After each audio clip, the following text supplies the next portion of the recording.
أمنية. يا لهوي، انا مش بعرف اشوف الحاجات دي. انا بكره فيديوهات قص الشعر، وبسبب كرهي لهذه الفيديوهات، وحاسه ان انا الوحيده اللي بكرهها. يعني حاسه ليه يعني؟ ايه ده المنظر ده؟ انا ليه اشوف واحده شعرها حلو ليه ده؟ ليه المنظر ده؟ ليه؟ اكيد دي مش هتقص شعرها. يا نهار اسود ومنيل، ايه ده؟ ايه ده؟ ليه تعمل كده؟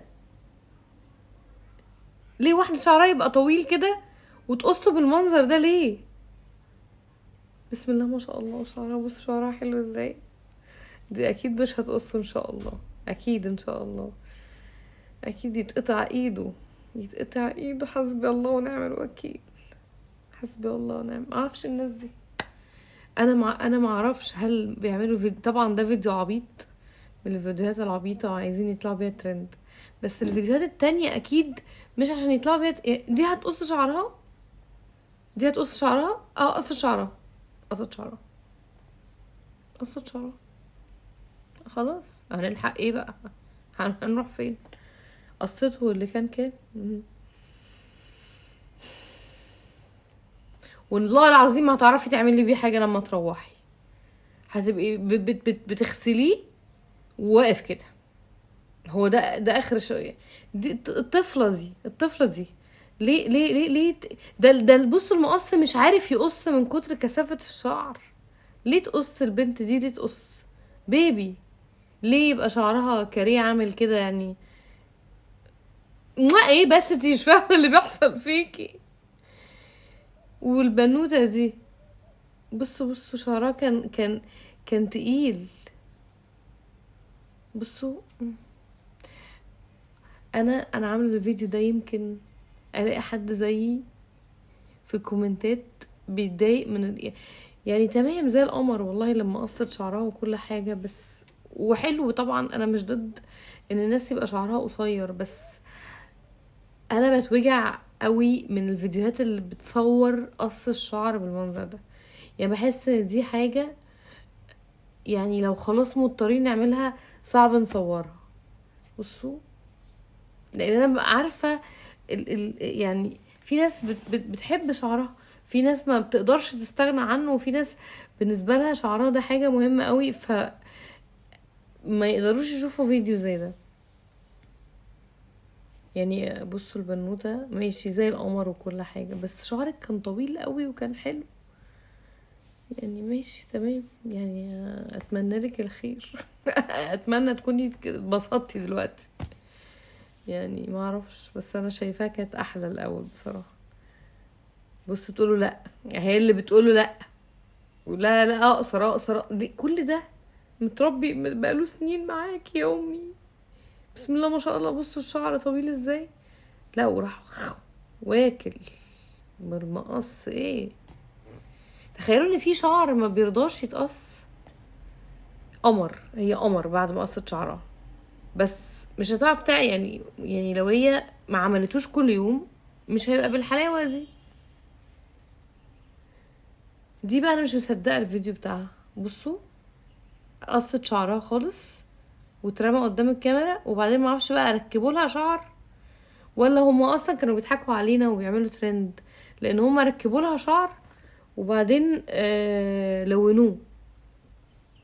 يعني في اخر الفيديو هي مش قصه شعرها.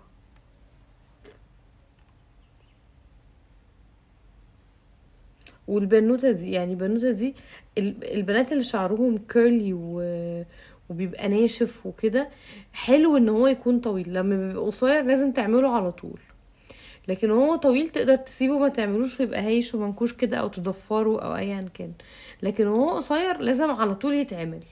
فهو قصلها شعرها خالص وصبغهولها او عمل لها علاج زي ما انتوا شايفين والكلام ده. بصوا جه في الاخر ما قدرش يسيبه طبيعي، عملوا كيرلي، واللي هو الكيرلي ضيق قوي ده، ما هو هيفضل كده خلاص. شعرها ما ينفعش يبقى مش معمول، لازم الهيت على طول في شعرها، وده طبعا حاجة مؤذية جدا للشعر. الهيت ده اوحش حاجة، السخونية. ودي بصي عيني زعلانة في اول الفيديو بتاعها، كانت متأثرة وكانت متضايقة وهي بتقص شعرها بجد. انا يعني خدت بالي من البادي لانجوج. هي بعد اول ما حط المقص ندمت من قبل الفيديو اصلا، وهي هنا ضحكتها مش يعني مش مبسوطة خالص. شعرها كان طويل وحلو يعني، والقصير حلو. انا على فكرة اوعوا تفتكروا اني بتكلم عن ان الشعر القصير وحش، الشعر القصير حلو تمام، بس مبقاش واحدة شعرها طويل وشكلها حلو وتروح تاخد الريسك ده. يا جماعة انا خدت الريسك ده مرة واحدة في حياتي، وبجد يعني ربنا يبعدنا عن ان احنا ناخد ريسكات تاني. الريسكات دي وحشة قوي بصراحة. هو هنا تقريبا قاعد يعني ايه، بيقنعها ان هي تقص شعرها وهي مش مقتنعة، لحد ما اقنعها انها لا تقص. بس هي هنا مثلا ما خسرتش كتير لان هي شعرها اصلا ما كانش طويل. فانا عايز اشوف اللوك النهائي بقى بتاعها. بصوا دي القصة دي حلوة، اللي هي بتبقى قصيرة من هنا وطويلة من هنا، شكلها زي القمر. انا لما قصيت شعري قصير كان كده، كان قصير جدا من هنا وطويل من هنا، كان طويل جدا من هنا وكان قصير خالص من هنا.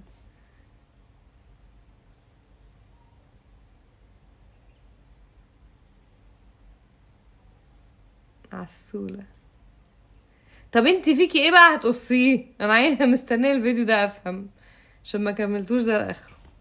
اه هي صبغت. اوكي. اوه لا دي شكلها بقى حلو قوي. دي عامله زي الموديل، اكنها موديل اللي هي الموديل بلاستيك من كتر حلاوتها. بسم الله ما شاء الله، زي القمر. ولايق عليها قوي الشعر القصير. لا في بنات بيليق عليهم جدا الشعر القصير، عشان كده بقول ريسك. يعني ريسكي جدا فكره انك تقصي انت مش عارفه هيليق ولا لا. يعني دي اتخلقت عشان تكون شعرها قصير، دي ما ينفعش شعرها يبقى طويل. الفيديو ده بقى ملوش دعوه بقص الشعر، انا لقيته عجبني. واحده مجنونه والتاني اجن منها قاعدين بيعملوا شعرهم في الشارع، فطبعا ضحكت جدا.